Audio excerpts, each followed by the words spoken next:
All right, No Jumper News. Welcome back. It's Adam22 here with your man AD. Let's get right into these stories.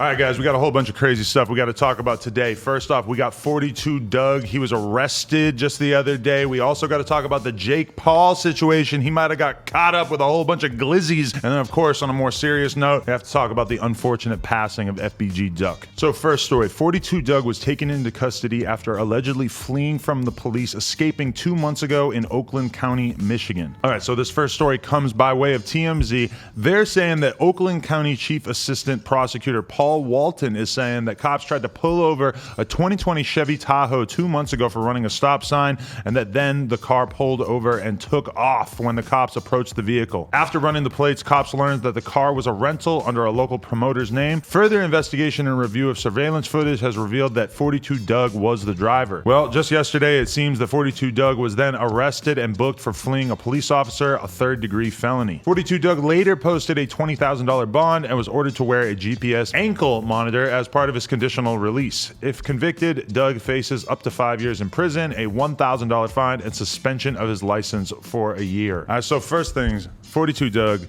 Apparently the situation was that he was just out for a drive in the promoter's car, which, rapper around town, that's something you might want to do. You might want to borrow the promoter's car. It's easy to forget that 2 months ago, he was not nearly at the level that he's at now. 2 months ago, We Paid had not fully launched off and become the massive hit that it is now. Sounds like 42 Dugg actually managed to do the impossible and escape from the cops after getting pulled over, but unfortunately we live in this surveillance-filled world where the cameras are everywhere and you're just not going to be able to get away for too long.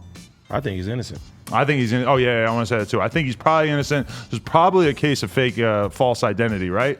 I think he's a great citizen. I'll probably vote for him for president. He didn't do anything.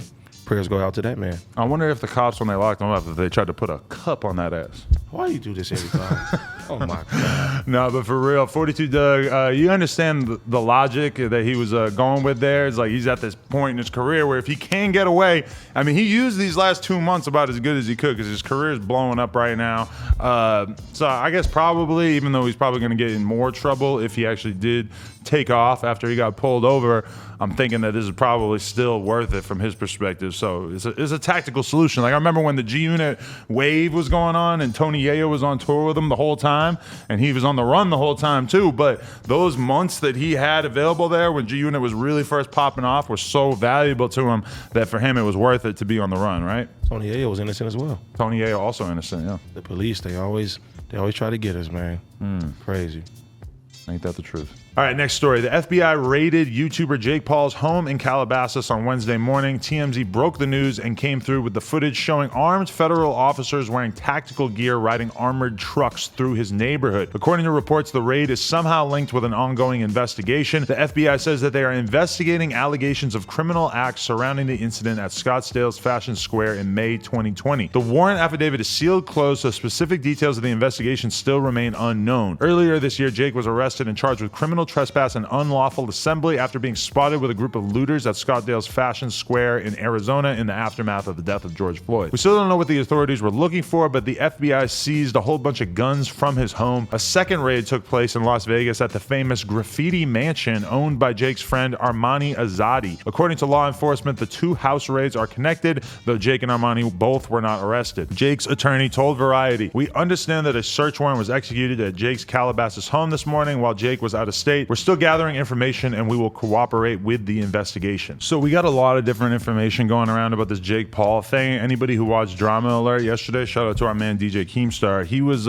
saying that one of the big allegations associated with this is that the other guy, Armani, might have been some sort of a pimp or some involved in crime for some extent, and that Jake Paul might have been sort of benefiting from the spoils of whatever kind of criminal stuff this Armani guy is involved in. We don't really know, but all we do know is that the Arizona police have dropped the case against Jake Paul for looting or rioting in Arizona at the mall, and this has apparently been taken over by the FBI. So, I mean, that's pretty serious. The FBI, they're not to be played with. You might be a YouTuber, but you got a house full of hoes and guns, we might have an issue. What a thug. What a thug. How familiar with Jake Paul are you? I haven't watched none of his YouTubes, but I see him fight. At least you avoided the era in which your kids might have wanted to watch Jake Paul videos, because I have some friends who had like 10-year-old kids that are just obsessed with his stuff a couple of years ago. Now he's transformed. Now all his videos have Riley Reid in the thumbnail, and they're all like adult and stuff. But who's Riley Reid? Riley Reid, like one of the most famous porn stars in the world. Good on you, my brother, for not knowing who she is. You know what's crazy? I did when you and Lana did the digital baby shower, and people She was in it, yeah. Yes, people telling me you're in the thing with Riley Reid. I'm like, I don't know what that is, man. There's a classic meme of Riley like over this one dude's back, and like him and like 8 of the homies are all like carrying her to the bedroom, and she's all smiling and shit. Oh my I feel like you God. could have been there. I wish I was. Now, sound like a good time to me. I don't know what they were gonna do when they were Oh, I know carrying what they her. were gonna do. Really? Yeah. Maybe we can talk about that off camera. Yeah. How do you feel about your brother in color doing gangster stuff? Who? Jake Paul. Jake Paul. Oh yeah, I know, right? It's like only a matter of time before you get famous, you get rich. You just want to have a mansion full of guns in Calabasas, right? Adam be having guns.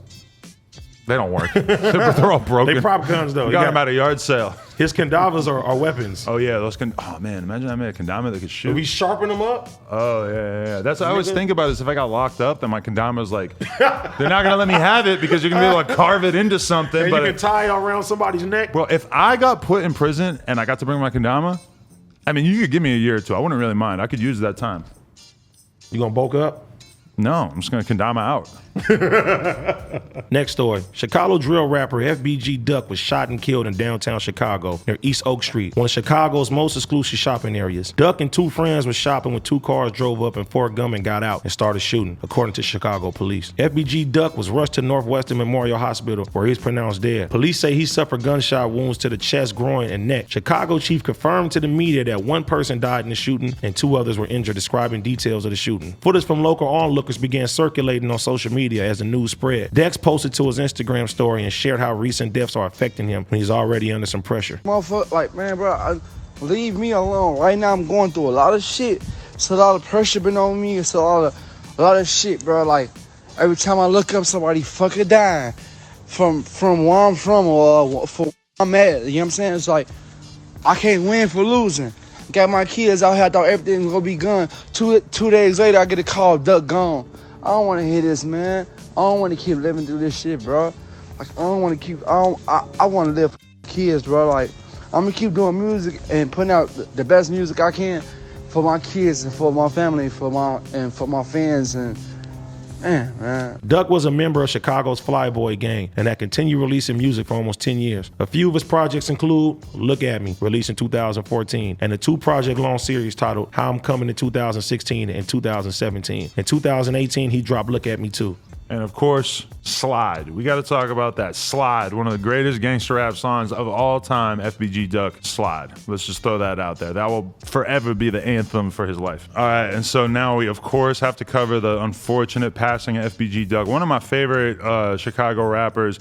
He honestly was texting me like, I don't know, 2 weeks ago about doing the interview. I was DMing with one of his people about doing the interview too. So to see him get taken out, I mean, I feel like this would have been a bigger story in any other year. But here we are in the year 2020 where all kinds of messed up stuff keeps happening and people barely have time to even wrap their heads around it. Yeah, 2020 is it keeps going down the drain from here. One thing that I chose not to publicize on our social media was that, I mean, there's a lot of Chicago rappers who are basically at war with each other and were clowning as soon as this happened. And some of these are people I consider friends. And I mean, it's just, when you really like dig into how deep this rivalry in Chicago between certain groups goes, I mean, it's absolutely terrible. And I just wish, like, I know it's just like me hoping for something that's never going to happen, but I just wish that a lot of these people in Chicago would be able to look at themselves as musicians and businessmen and not feel the need to have this stuff keep happening, you know? Man, as a man from the streets, you already know from the blue side, man, there's some things that go on for generations that you can't control. You know what I'm saying? Somebody's brother gets killed, somebody's mama gets shot. There's some things that some people can't forgive, and we don't know the dynamics of Chicago, but I'll tell you about LA. There's some people that can't be forgiven, and you know, we just stay out of that. Yeah, I mean, it's hard to pass judgment when you don't really know the ins and outs of the whole situation. I just, you know, Chicago needs somebody to help broker a truce between all these guys sooner or later, man. Chicago really do need help, man. It's it's been called Chirac for a long period of time, and it's sad that all our black brothers and sisters, man, just be dying countlessly, man. I don't like that. You feel me? And I try to make a change as well too. You don't see me in the hood no more. I'm over here with no jumper and the nice white people. I saw you with a cowboy. No, a horse. You see me on a horse? No, but in Compton though. You went to Compton. The thing with Duck though is just that, like, if you really look at the history of Chicago rap over the last 10 years, I mean, it is just body after body of just so much talent, so many talented artists just getting gunned down. It's a real shame, man. Yeah, man. This is a tragedy. I feel so terrible for Duck. I seen the video of his mom crying on Instagram, and she actually said something really, really sad. She said, I'm just glad it's over. She said, I'm just glad that I don't have to worry about him anymore. That's what my grandma told me and my brother yesterday. Yeah. I was talking to him from prison, and we put my grandma on three-way. I ain't talked to my grandma in years. But she said I was, so relieved. She said when you got all that time, she said a part of her was relieved because she was worrying about him out so much and just thinking like every day would be his last day. Yeah. And when you really look at some of the lyrics and some of the stuff that some of these people have been involved in over the years, it's like, you can totally understand where the parents might be at in that situation, where they were probably waking up every day and just, worrying about their kids. So to hear her talk about losing her son, as if it was just this inevitable thing that was bound to happen, I mean, that just really sort of showed how sad this stuff is. And I don't know. She mentally checked out a while ago, probably. Rest in peace, Duck. All right, YouTube. Appreciate you guys tuning in. Make sure you drop a like, drop a comment, and subscribe. And we will be back real soon with more of this content. Appreciate y'all.